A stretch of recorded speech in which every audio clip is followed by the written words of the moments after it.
It's funny how life can turn on a dime. One day you're sitting comfortably in your home, thinking everything is perfect, and the next you're unraveling like a cheap sweater. My name is Jake, and I'm here to share the story of how I discovered my wife, Sarah, was cheating on me. It's a tale of deceit, betrayal, and the aftermath of a broken heart. Sarah and I had been married for nearly 6 years. On the surface, we looked like a typical couple. We lived in a cozy suburban neighborhood, had a cute little dog named Max, and enjoyed weekend barbecues with friends. But recently, something felt off. I noticed tiny changes in Sarah's behavior. She was more distracted, her phone was rarely out of her sight, and she often took longer than usual to respond to my texts. Initially, I chalked it up to work stress. Sarah had recently been promoted, and I figured her new responsibilities were taking a toll. Then came that fateful Friday night. Sarah told me she was going out with her girlfriends for a wine night. I didn't think much of it. It was an excuse I had heard before and part of me believed that she deserved a night out. I kissed her goodbye, promising to keep Max company while she was gone. At first I thought about how nice it would be to have some quiet time to myself. But as the evening wore on, I couldn't shake a feeling that something wasn't right. Around 10, I received a text from Sarah, a casual having fun. Love you. I had just settled onto the couch with a beer when I heard the doorbell. I figured it was my neighbor who often dropped by to chat. When I opened the door, I was taken aback to see a suitcase sitting on our porch. At first, it didn't register. My mind raced as I pieced things together. Why was there a suitcase? I texted Sarah, sending her a picture of the suitcase, asking if she had left something behind. The response was instant. That's not mine, must be a mistake. Her tone was defensive, but I could feel a knot tightening in my stomach. I was about to dismiss it when a sudden thought hit me. I grabbed Max's leash and decided to take him for a walk, needing some fresh air to clear my head. As we strolled through the quiet streets, I spotted her car parked at the edge of the neighborhood, an area I knew wasn't part of her usual routes. I returned home more confused than ever. My gut was screaming at me, and I couldn't ignore it. After a restless night, I resolved to dig deeper. I went through our shared computer, knowing that Sarah often used it to plan events with her friends. That's when I stumbled upon a series of messages that made my stomach drop. There was a conversation between her and someone named Mark, someone I didn't recognize. The messages were flirty at first, but then they turned explicit. They were planning a weekend getaway, and Sarah had lied about her friends. I felt like I had been kicked in the chest. The betrayal was overwhelming. I spent the rest of the night replaying every moment, every word she had said, every excuse she had made. It all suddenly made sense. The late nights at work, the sudden interest in her appearance, the secretive phone behavior. I was devastated, but I knew I had to confront her. When Sarah returned home the next day, I was ready. My heart was racing as I paced the living room, waiting for her to walk through the door. When she finally did, I caught her off guard. "Hey, we need to talk," I said, my voice steady despite the storm brewing inside me. She looked at me with confusion, and for a fleeting moment I saw a flicker of guilt in her eyes. "What's wrong?" she asked, feigning ignorance. I didn't waste any time. I pulled out my phone and showed her the messages. Her face drained of color as she read through them. The silence was deafening as she processed the evidence right in front of her. "I can explain," she stammered, but I cut her off. "Explain what, Sarah? That you were planning a weekend with this guy. You lied to my face." I felt a surge of anger, the kind I had never experienced before. She began to cry, tears streaming down her cheeks as she stuttered out excuses about being unhappy and needing attention. But I wasn't in the mood to play the blame game. The emotional impact hit me like a freight train. I was filled with rage, sadness, and confusion all at once. How could she do this to me? I thought we had a solid foundation built on trust and love. As her excuses tumbled out, I realized I was standing at a crossroads. I could fight for our marriage or walk away from someone who had violated my trust. I had to decide what my next steps would be, and I knew it wouldn't be easy. In that moment, the weight of the betrayal settled heavily on my shoulders. The reality of my situation began to sink in, and I was left contemplating how to move forward. Little did I know, the next steps would alter the course of my life in ways I never imagined. But that's a story for another time. As the initial shock of the confrontation faded, I found myself standing in the middle of our living room, feeling like I was trapped in a bad dream. Sarah sobbed as she tried to explain her actions, and I couldn't help but feel a mix of anger and heartbreak. The woman I thought I knew, the one I had built a life with, was now standing before me, stripped of her facade. "Wasn't happy, Jake," she finally said through her tears, her voice trembling. I felt neglected, and Mark, he was just so attentive. Each word felt like a dagger twisting deeper into my already shattered heart. I had known that we had been busy with our lives, both juggling work and social commitments, but I never thought it would lead to this.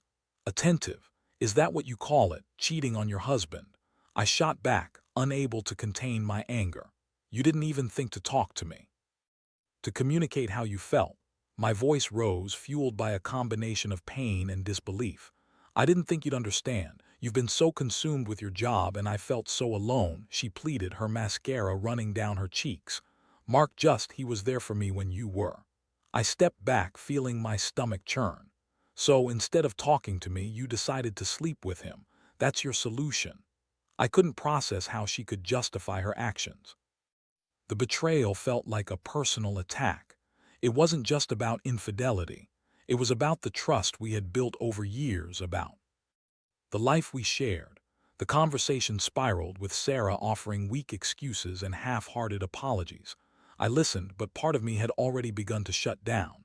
Every lie she told me only deepened the divide between us. She spoke about feeling neglected and lonely, and while I could see some truth in her words, it didn't come close to excusing her choices. After what felt like hours of back and forth, I reached my breaking point. "I can't do this anymore, Sarah. I can't keep pretending like everything is okay when it's not." The finality of my words hung heavy in the air. I needed space to think, to process what had just happened. "I love you, Jake. Please don't say that." She grabbed my arm, her grip desperate and pleading. I could see the fear in her eyes, but I felt a strange sense of clarity wash over me. The trust was shattered. Our foundation, once solid, was now built on lies. "Love isn't enough when trust is broken," I said softly, pulling away from her grasp. I couldn't look at her anymore. I needed to step outside, to breathe and to gather my thoughts. I grabbed my keys and headed for the door, leaving her standing there, alone and crying. I drove aimlessly around town, my heart racing and my mind spinning. The pain was sharp, but there was also a sense of liberation that accompanied it. I realized I had a choice: stay in a marriage that had been compromised, or take control of my life and make decisions that were best for me. As I drove, I thought about all the memories we had shared, the vacations, the celebrations, even the quiet evenings spent on the couch. It hurt to think that those moments might now be tainted by her betrayal. I pulled into a parking lot and sat there, staring at my phone, contemplating calling a friend, but I wasn't ready to share the news yet. It was in that moment of solitude that I began to strategize my next steps. I could feel the anger bubbling beneath the surface, and I knew I had to channel it into something productive. Revenge wasn't the answer, but I wanted to ensure that Sarah understood the consequences of her actions. I thought back to the suitcase I had found on the porch. It was symbolic of everything that was wrong with our relationship: her deceit, her escape, and the way she was ready to leave behind her life with me for someone else. I returned home later that evening, my mind made up. Sarah was still there, her tear-streaked face and red eyes a stark reminder of the turmoil that had unfolded. "I think we need to separate," I said firmly, surprising even myself with the strength of my voice. "What? No, Jake, please, I can fix this," she exclaimed, desperation lacing her words. "It's too late for that," I replied, feeling a sense of resolve grow within me. "I can't go back to pretending like everything is fine. You made your choice, and now I need to make mine." She fell silent, the reality of my words sinking in. I knew it would be a difficult road ahead, filled with heartache and uncertainty, but I felt empowered. I had taken back control of my life, and now I had to figure out what that meant moving forward. As the days passed, I began to develop a plan. I needed to gather myself emotionally and financially before making any final decisions about our marriage. I also needed to confront Sarah about her affair with Mark. While I wasn't interested in revenge in the traditional sense, I felt a strong desire to ensure she understood the gravity of her actions. I started researching divorce attorneys, laying the groundwork for what would come next. I couldn't ignore the gut feeling that I needed to reclaim my life. I wanted to show Sarah that she couldn't just walk away from our marriage and expect everything to stay the same. My heart was heavy, but I was ready to face whatever lay ahead. I learned that the journey of healing would be a long one, but I was determined to take one step at a time. Each day felt like a small victory, a reminder that I was no longer a victim of her betrayal. I was reclaiming my life, my happiness, and my sense of self-worth. And that was the first step toward healing. But this was just the beginning of my journey. What came next would surprise us both. The days turned into weeks, and the reality of my decision began to sink in. Sarah and I were living in the same house, but it felt like we were strangers sharing a space. I had never imagined my life would come to this, a marriage teetering on the edge of collapse, with the weight of her betrayal hanging over us like a storm cloud. Each morning I woke up with a pit in my stomach, the remnants of my anger and hurt lingering in the back of my mind. I stayed busy with work, throwing myself into my projects to distract myself from the emotional turmoil I was experiencing. But when I returned home, the silence was deafening. Max, our golden retriever, became my only source of comfort. He seemed to sense my pain and offered unconditional companionship, resting his head on my lap as I sank into the couch. I had started gathering evidence for divorce proceedings, documenting everything I could find related to Sarah's affair. I wasn't vindictive, but I wanted her to know that her actions had consequences. I wanted to move forward with my life, but I also wanted to ensure she couldn't just brush this under the rug. I had to confront her about Mark, the man who had deceived me along with her. One evening, after a long day at work, I decided it was time for another conversation with Sarah. I approached her in the kitchen while she was prepping dinner. The smell of garlic and roasted vegetables filled the air, a stark contrast to the tension that hung between us. "Sarah, we need to talk about Mark," I said, my voice steady. I watched as her body stiffened at the mention of his name. "Jake, please," she said, desperation creeping into her tone. "I've told you everything. I'm so sorry for what I did." "No, you didn't tell me everything. I want to know the truth," I pressed, crossing my arms. "Were you planning to leave me for him?" She looked down, shame washing over her face. "I didn't know how to handle my feelings. It was a mistake, a horrible mistake. I never meant to hurt you." "Then why was there a suitcase on our porch?" I challenged her, my heart racing. "It was packed and ready to go. Were you going to spend the weekend with him?" Her eyes widened and I could see the panic rising. "It was just a few days," she insisted, her voice high-pitched. "I thought we could work things out before I told you. I thought I could end it with Mark before you found out." It was clear she was grasping at straws. "Ending it? You've been lying to me for weeks, Sarah. You can't just expect me to forgive you because you have a change of heart." "I didn't mean for it to go this far," she cried, her voice breaking. "I was lonely and he was there for me when you were. You were so focused on your job and I felt like I was losing you." Her excuses only reignited my anger. "You think that's an excuse, that you can betray me because you felt neglected? You could have come to me, you could have communicated." I felt the frustration boiling within me, but I kept my voice steady. "Instead, you chose to betray my trust and lie to me." I know," she said, tears streaming down her face. "But I was scared, Jake. There were times I thought we were done, that we wouldn't make it. I was so wrong." I took a deep breath, trying to regain my composure. "You need to understand the hurt you've caused. I can't just pretend like everything is okay because you're sorry now. Trust is gone and I don't know if it can ever come back." She nodded, her eyes wide with remorse. "I understand that. I'm willing to do whatever it takes to fix this." I shook my head, the thought of reconciliation feeling like a distant fantasy. "I've already made my decision," I said firmly. "I want a divorce. You can move out as soon as you're ready." Air between us shifted, heavy with the weight of my words. I could see the hope in her eyes dimming, replaced by the realization of what was to come. "Jake, please." "No," I interrupted, feeling a surge of strength. "You need to take responsibility for your actions. I need to heal, and I can't do that with you here making excuses." With that, I turned and walked away, leaving Sarah standing in the kitchen, the reality of our situation crashing down around her. I felt a mix of sadness and relief. I had made my choice, but that didn't mean it was easy. In the weeks that followed, I focused on my own healing. I started going to therapy, seeking guidance on how to navigate the emotional aftermath of betrayal. I talked to friends who had gone through similar experiences, gleaning wisdom from their stories. I spent time with Max, finding solace in his playful antics and affectionate nature. As the days passed, I began to feel a sense of clarity. I realized that this wasn't just about Sarah's infidelity, it was about reclaiming my life. I took up activities I had once enjoyed, hiking, cooking, even trying out a pottery class. Each new experience felt liberating, a reminder that I could still find joy outside of my marriage. But then came the day I had dreaded, the day Sarah moved out. She had been packing her things for a week, and as I watched her load boxes into her car, my heart ached. There was a part of me that still cared for her, that remembered the love we once shared. "Jake," she said softly, her voice catching in her throat. We stood in the driveway, the tension palpable. "I'm really sorry, I never wanted to hurt you." I nodded, swallowing the lump in my throat. "I know, but you did."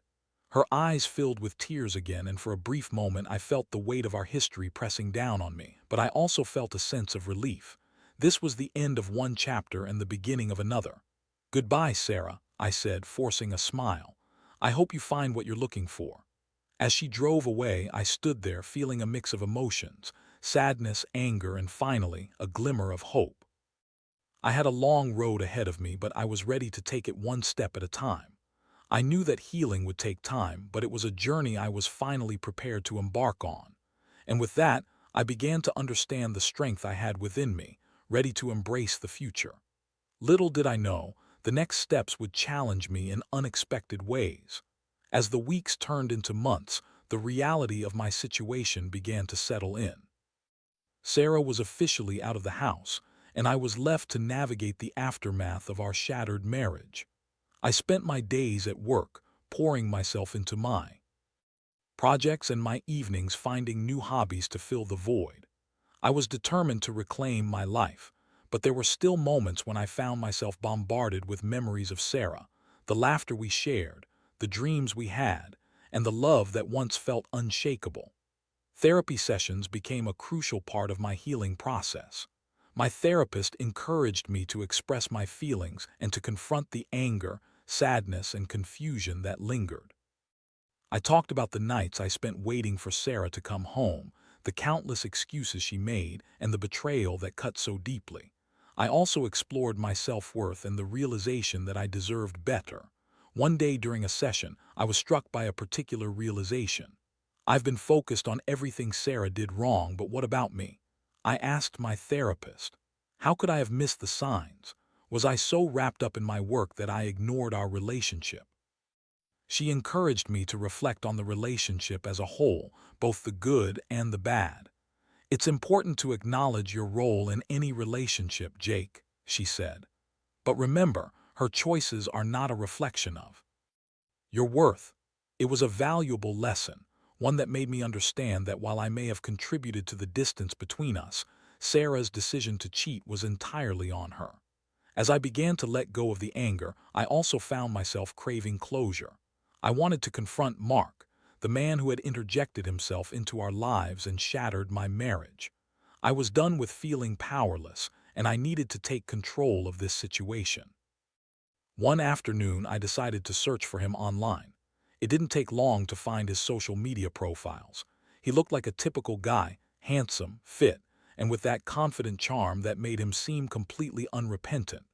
I felt a surge of anger coursing through me. How could he have been so careless? Couldn't he see the pain he was causing? I revisited the messages I had discovered between Sarah and Mark, replaying each exchange in my mind. The intimacy they shared felt like a betrayal not only to me but to our entire relationship. I couldn't shake the feeling that I needed to confront him directly. After some deliberation, I decided to send him a message. I wanted him to know that while he had struck a match to our relationship, I was far from defeated. I crafted a short but clear note. "Hey Mark, this is Jake, Sarah's husband. I think we need to have a talk." I had no idea what kind of response I would get. Part of me was terrified at the thought of facing him, while another part felt empowered, like I was finally taking a stand. To my surprise, he responded almost immediately. "Hey man, I'm really sorry about everything. Can we meet up to talk?" We agreed to meet at a coffee shop, and as the day approached, I felt a whirlwind of emotions. Part of me wanted to scream at him, while another part wanted to understand how this had happened. The day of our meeting arrived, and as I walked into the coffee shop, I spotted him sitting at a table near the window. He looked almost too relaxed, as if he hadn't a care in the world. I approached him, feeling the tension in the air.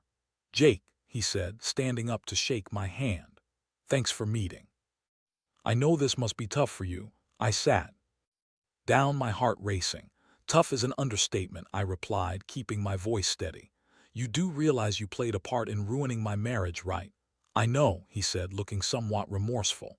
"I didn't mean for it to go that far. We connected and it happened, but I never wanted to hurt you. Do you think that makes it okay?" I shot back, unable to keep the anger from seeping into my voice. "You knew she was married. You knew what you were doing." He looked down, guilt washing over his face. "I messed up, man. I thought it was just a fling. I didn't expect her to be so unhappy in her marriage. I didn't ask for any of this." "Right," I said tersely, "but your choices have real consequences." My voice softened as I continued. "You had a chance to back away, to tell her no, but you didn't. You chose to pursue her instead." He nodded, clearly uncomfortable but not backing down. "I'll take responsibility for my part in this. I'm sorry, but I genuinely didn't think about the impact it would have. I thought she was happy and I wanted to be there for her." I leaned back in my chair, absorbing his words. It was clear that he wasn't remorseful in the way I had hoped. His focus was still on his own feelings, and I couldn't let that slide. "You need to understand, this isn't just about you and Sarah. You've affected my life too, my happiness, my stability. You need to think about that." "I get it," he said, his expression softening. "I never meant for any of this to happen. I wish I could take it all back." "Wishing doesn't help, does it?" I asked, my voice steady. "What happened was real, and it's something you can't change. You've hurt someone deeply, and that has a ripple effect." We continued to talk for a while, and while I didn't feel any sense of closure, it felt good to express my feelings directly to him. I wanted him to understand that his actions had consequences, that he needed to take a good hard look at himself and his choices. As we wrapped up the conversation, I felt a sense of relief. I was no longer carrying the burden of anger alone. I had confronted the man who had invaded my life, and while it didn't change the past, it felt like a step toward healing. I left the coffee shop feeling lighter, more empowered than I had in months. I realized that moving on wasn't just about leaving Sarah behind. It was about reclaiming my sense of self, my happiness, and my dignity. The journey wasn't over, but I was making progress. Each day was a little easier, and I felt more capable of facing my emotions head-on. I was learning to embrace the uncertainty of my future, ready to explore what life had in store for me without Sarah by my side. But there were still challenges ahead, challenges that would test me in ways I couldn't yet imagine. After confronting Mark, I felt a renewed sense of purpose. I had addressed the betrayal head-on, and while it didn't erase the hurt, it allowed me to take back some control. However, I soon realized that the emotional fallout from my marriage was far from over. I still had to navigate the reality of our impending divorce and the myriad of feelings that came with it. The next few weeks were a blur. I continued to go to therapy, which helped me process my emotions and provided me with tools to cope with the changes in my life. My therapist encouraged me to focus on self-care and to shed the weight of negativity that had accumulated during my marriage. I started exercising regularly, taking long runs in the park with Max, and even picked up yoga, finding solace in the quiet moments of mindfulness. But as I began to find my footing, I also realized that I had to face the practicalities of the divorce.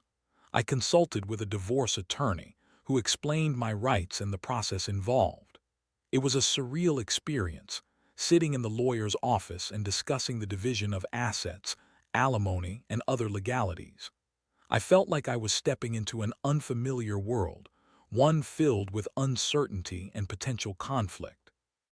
One evening, as I was reviewing some paperwork, I heard a knock on the door. I opened it to find Sarah standing there, looking small and vulnerable. Her eyes were puffy from what I assumed were tears. "Can we talk?" she asked, her voice barely above a whisper. I hesitated for a moment but then nodded, stepping aside to let her in. The room was thick with tension as I closed the door behind her. "What do you want?" I asked, trying to keep my voice neutral. "I wanted to apologize again," she said, her voice cracking. "I know it doesn't mean much now, but I've been thinking a lot about everything." I crossed my arms, bracing myself for whatever was about to come. "Apologies don't change what happened, Sarah. You made your choices, and those choices hurt me deeply." "I know," she replied, tears welling in her eyes. "I can't change the past, but I want to make things right." I realized how selfish I was. "Making things right, how do you plan to do that?" My voice was laced with skepticism. "You've already destroyed our marriage." "I want to help you through the divorce process," she said, surprising me. "I don't want it to be a messy battle. I just want to get through this as amicably as possible." I raised an eyebrow, unsure of her intentions. "Why the sudden change of heart? Just a few weeks ago you were in love with someone else." I was stupid. I thought I could find happiness with Mark, but I was wrong. I miss what we had, and I want to take responsibility for my actions. Her words struck a chord. Part of me wanted to believe her, to see the remorse in her eyes and feel the nostalgia for the love we once shared. But the hurt was still fresh, and I couldn't ignore the pain she had caused. "Actions speak louder than words, Sarah. If you truly want to make amends, then we need to be honest with each other," I said. "I don't want to drag this out. I want to move on, but I need to know you're being genuine." "I am," she insisted, her voice firm. "I'm willing to discuss everything, finances, possessions, everything we need to sort out. No games, no lies." I studied her for a moment, weighing her sincerity. "All right, then let's do this. But I need you to understand that I'm not going to hold back. I want everything settled as fairly as possible." We spent the next few hours reviewing our finances and discussing how we could divide our assets. I was surprised by how cooperative she was, and as we talked, I began to see glimpses of the person I had fallen in love with years ago. It was as if the walls had come down, and we could communicate without the bitterness of betrayal clouding our conversation.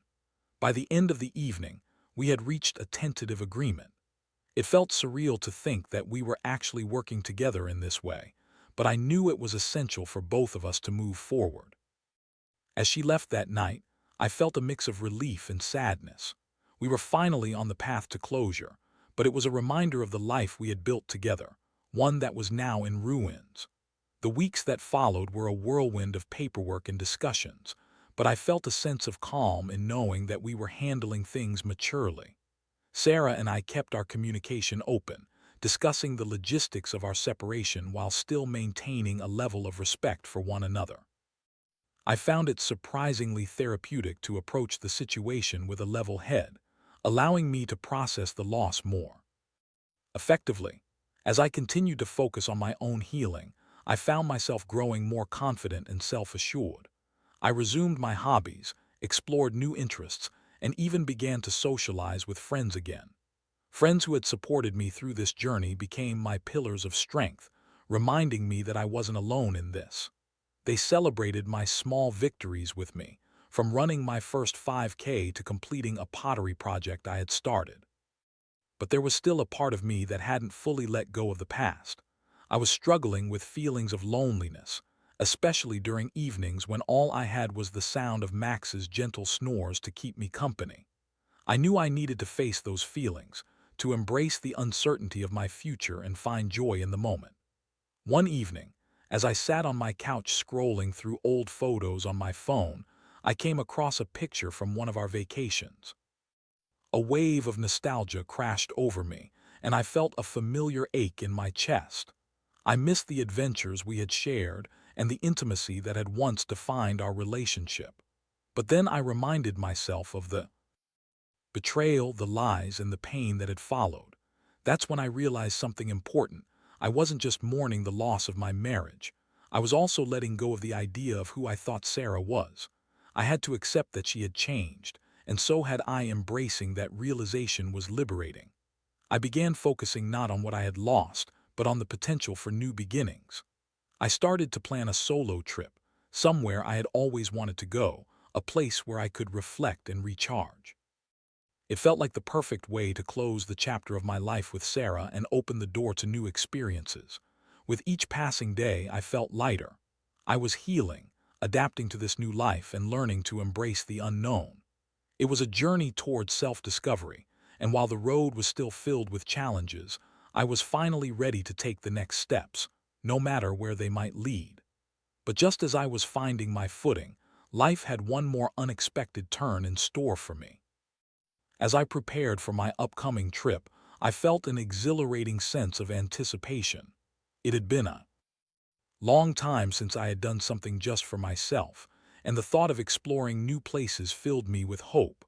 I had booked a cabin in the mountains, away from the hustle and bustle of everyday life, a chance to breathe, reflect, and embrace the solitude I had so desperately needed. The night before my departure, I took a moment to reflect on the journey I had undergone. It felt surreal to think about how far I had come, from the initial shock of discovering Sarah's betrayal to reclaiming my sense of self and planning a future that was entirely my own. I felt proud of the progress I had made, but I also knew I still had some unresolved emotions to process. Upon arriving at the cabin, I was greeted by breathtaking views of the mountains, the crisp air invigorating my senses. I spent the first day hiking, allowing the beauty of nature to wash over me. With each step I felt lighter, as if the weight of my past was slowly being lifted. I spent hours wandering the trails, breathing in the fresh air and enjoying the solitude. As the sun began to set, I settled onto the deck. With a cup of tea, taking in the serenity of my surroundings. The sky transformed into a canvas of oranges and purples, and I couldn't help but feel a sense of peace I hadn't experienced in a long time. I pulled out my journal, something I had kept since the beginning of my healing journey, and began to write. I poured my heart onto the pages, reflecting on my marriage, the lessons I had learned, and the man I wanted to become. I acknowledged the pain but also celebrated the growth. I realized that while Sarah had hurt me, she had also unintentionally ignited a path of self-discovery I never would have embarked on otherwise. I was grateful for the lessons, painful as they were. As the days passed, I continued to explore the area, finding joy in the simple things, a beautiful sunrise, the laughter of fellow hikers, and the feeling of accomplishment that came with each new trail conquered. I took time to meditate and practice mindfulness, allowing myself to truly be present in the moment. But it wasn't until the final night of my trip that I experienced a profound moment of clarity. I had gone for a walk just as the sun dipped below the horizon, the stars beginning to twinkle in the clear sky. I found a quiet spot by a small lake, the water reflecting the starry night above. Sitting there, surrounded by nature, I felt a wave of emotion wash over me. I began to think about Sarah, not with anger or bitterness, but with understanding. I recognized that while she had made choices that profoundly affected my life, I had also made choices in how I responded to those actions. I had the power to choose how I moved forward, and I chose to release the anger and hurt that had kept me tethered to the past. I closed my eyes, allowing the sounds of nature to envelop me, the gentle lapping of the water, the rustling of leaves in the wind. In that moment, I made a decision. I would let go of the resentment I was still holding onto. I would forgive, not for Sarah but for myself, to free my heart from the burden of carrying that pain. As tears streamed down my cheeks, I felt a sense of liberation. I had transformed from a victim of betrayal into a man who was ready to embrace the future. I realized that I was deserving of love, happiness, and new beginnings. The journey back home felt different. I wasn't returning to the same life I had left behind. I was returning as someone renewed, someone who had faced his demons and come out stronger. I had learned to trust again, but this time it was in myself. When I returned home, I felt a sense of clarity and readiness to take on whatever life had in store for me. I kept in touch with my friends who had been my support system throughout this ordeal. They celebrated my growth and encouraged me to put myself out there again. I started going on dates, nothing serious, just getting to know new people and enjoying their company. It wasn't easy, but I found the courage to open my heart to new possibilities. Each new connection reminded me that life was still beautiful, despite the scars I carried. And then one evening, as I was out with a group of friends at a local restaurant, I met someone who caught my eye. Her name was Emma, and she had an infectious laugh that lit up the room. We struck up a conversation, and the connection was immediate. It felt different from what I had with Sarah, pure, untainted by past betrayal. As we continued to talk, I realized that I was no longer that man who had been shattered by infidelity. I was a man who had learned to embrace vulnerability, to trust again, and to be open to love. Emma and I began to see each other more frequently, and for the first time in a long time, I felt genuine excitement about the future. Looking back, I could see how far I had come.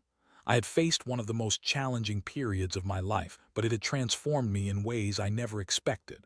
I learned that healing was not linear. It was a messy, beautiful journey filled with ups and downs. I had learned to forgive, to let go, and most importantly, to love myself. Life was unpredictable, but I was ready for whatever lay ahead. I carried the lessons of my past with me, not as a burden, but as a source of strength. I had overcome betrayal, and now I was ready to embrace a future filled with hope, love, and endless possibilities. In the end, I realized that sometimes losing everything can help you find yourself. An unexpected twist in a story I had thought was over, but which was only just beginning.